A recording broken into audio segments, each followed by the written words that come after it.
as a leader, you don't need more than 5 vehicles for semester.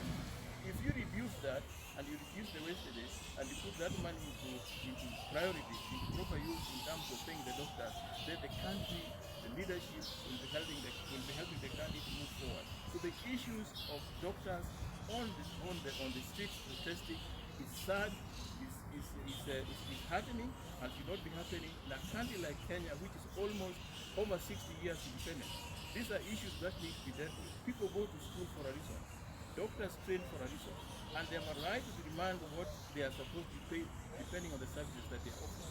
But when you pay doctors salaries or allowances less than the amount being paid to bodyguards of the politician, then there's a problem. And therefore, I believe that this is an issue that we are playing with. It's an issue which shows that our leaders are not concerned about the plight of the ordinary citizen, and that's why they are frustrating the doctors. But I would urge the doctors to continue demanding what belongs to them. And the Kodhe, the Central Organization of Trade Union, which defends workers' rights, to come out very strongly in defense of doctors who are protesting, because they are protesting, they are demanding what rightfully belongs to them. Firing doctors is not a solution. It's a pity that we're in a country where a very, very significant sector of the economy that is looking at the life of the citizens is having issues and nobody is seriously thinking about it. Kenyans should be worried because if the government is not paying serious attention to what the doctors are asking for, the government is not paying serious attention. And when I talk about government, I'm talking about both national government and county government. The doctors has a right because they had a CBA which was signed several years back. The government has a responsibility to implement that CBA without giving doctors any condition. It is a pity, it is sad that we have professionals who are looking after our health care in the streets, demonstrating, protesting, demanding what is rightly theirs, what belongs to them.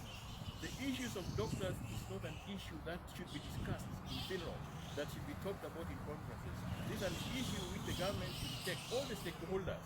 And I talk about the governors, I talk about the national government, should look into this very seriously.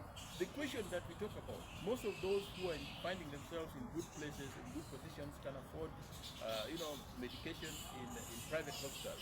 What about you and me and the ordinary citizens who are living in informal areas who can only depend on public hospitals for medication? This issue is very serious. This issue needs a very urgent attention. This issue is making this country very, very embarrassed in a sense that we seem not to care. And when you see governors threatening, threatening doctors and saying that they are going to be sacked, their salaries are going to be held, this shows a sign of ignorance from people who are supposed to provide leadership. It is all about leadership that is missing in this country. The protest by doctors is ongoing, and we're almost going to the 50th day or so because there's no proper leadership to look at this issue, to address this issue, and to make professionals. If doctors who have spent several years in education are being handled the way they're being handled, what about other professionals like media, professionals like architects? It means the government is not concerned. It means that all the players are not bothered. And you look at the amount of money that's wasted in terms of, expenses that some of these governments are incurring. It's enough to pay doctors more than 4 or 5 times. If you look at the number of vehicles that the leaders, the governors, the national government, people in positions are